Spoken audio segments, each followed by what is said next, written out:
Hello students, आज हम लोग पढ़ेंगे सब्जेक्ट टॉपिक्स में चैप्टर 4 जो कि इकोनॉमिक्स की 12th क्लास से संबंधित है और भारतीय अर्थव्यवस्था के विकास पुस्तक से है। और इस चैप्टर का नाम है 1991 की नई आर्थिक नीति। इस चैप्टर के अंदर हमने लास्ट क्लास में दो क्वेश्चन डिस्कस किए थे, फर्स्ट एंड सेकंड, और आज हम लोग इसमें क्वेश्चन थर्ड डिस्कस करने जा रहे हैं। क्वेश्चन है हमारा कि उदारीकरण के अंतर्गत औद्योगिक क्षेत्र संबंधी सुधारों के बारे में बताइए।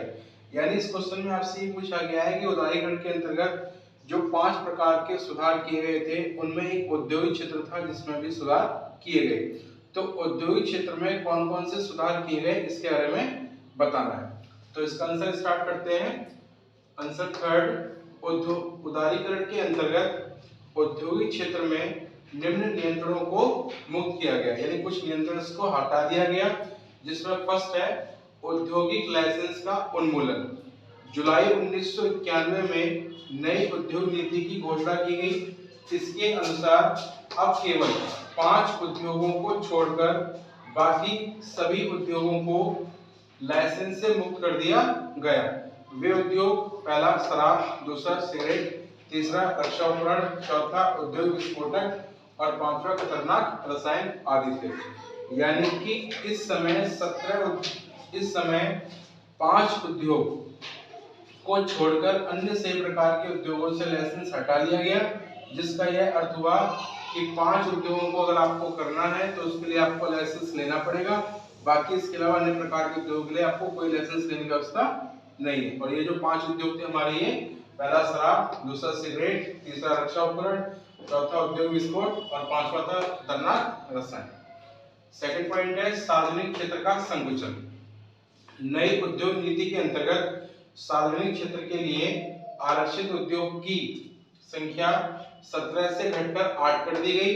वह वर्ष 2010-11 में इन उद्योगों की संख्या कम करके 3 कर दी गई, जिसमें शामिल है परमाणु ऊर्जा, रेलवे और रक्षा उपकरण। इसका यह अर्थ हुआ कि जहां पहले सार्वजनिक क्षेत्र के अंतर्गत 17 प्रकार के उद्योग आते थे, बाद में उनको घटा के 8 किया गया और वर्ष 2010-11 में इनकी संख्या जो पहले 8 थी इसको भी घटा करके केवल 3 कर दिया गया। यानी 3 क्षेत्र ऐसे रखे गए जिनमें केवल सरकार के द्वारा ही कार्य किया जाएगा, बाकी सभी क्षेत्रों को निजी उद्योगों के लिए खोल दिया गया।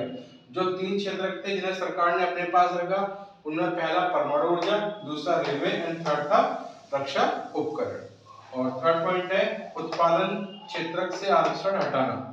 कई उत्पादन क्षेत्रों जिन्हें पहले छोटे उद्योगों के लिए आरक्षित किया गया था, उन्हें इस आरक्षण से मुक्त कर दिया गया।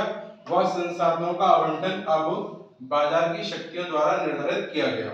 यानी कि वे उत्पादन क्षेत्र जिन्हें पहले छोटे उद्योगों के लिए आरक्षित किया गया था और बड़े उद्योगों में इनको नहीं किया जा सकता था या बड़े स्तर पर उद्योगों को नहीं किया जा सकता था, अब उन उद्योगों से भी आरक्षण को हटा दिया गया और अब उन उद्योगों में भी बड़े स्तर पर उत्पादन करने की अनुमति दे दी गई। तो ये इसका थर्ड इंप्रूवमेंट यानी सुधार था।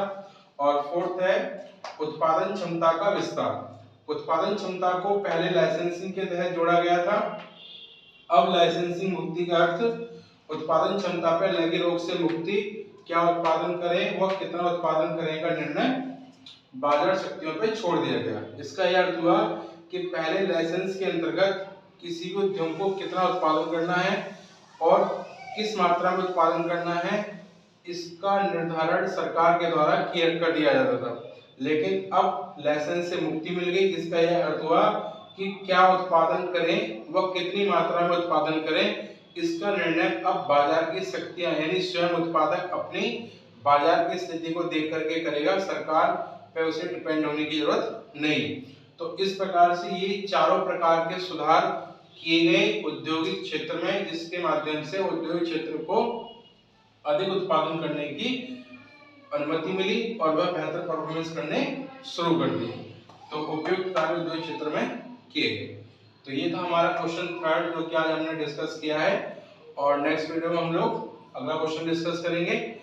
और आप लोग लगातार मेरी इन वीडियोस को देखते रहें ताकि आप लोग अच्छा परफॉर्मेंस एग्जाम में कर सकें और लगातार आप लोग इनको स्टडी करके थोड़ा अपने अभ्यास के लिए इसको लिख करके देखें, ताकि आपको ये पता चले कि आप इन क्वेश्चंस के आंसर को आसानी से लिख पा रहे हैं। तो आप लोग लगातार प्रयास करें, लगातार मेहनत करते रहें, और मेरी शुभकामनाएं आपके साथ है कि आप लोग ज़्यादा से ज़्यादा अच्छे नंबर लेकर के आए। अगर आपको कोई भी डाउट हो रहा है इकोनॉमिक्स की क्लासेस में, तो आप मुझे कमेंट करके मेरे से क्वेश्चन पूछ सकते हैं, और मैं आप लोगों को हर प्रकार की वह सुविधा जो आप लोगों के लिए आवश्यक है प्रोवाइड करने की कोशिश करूंगा। Thank you guys.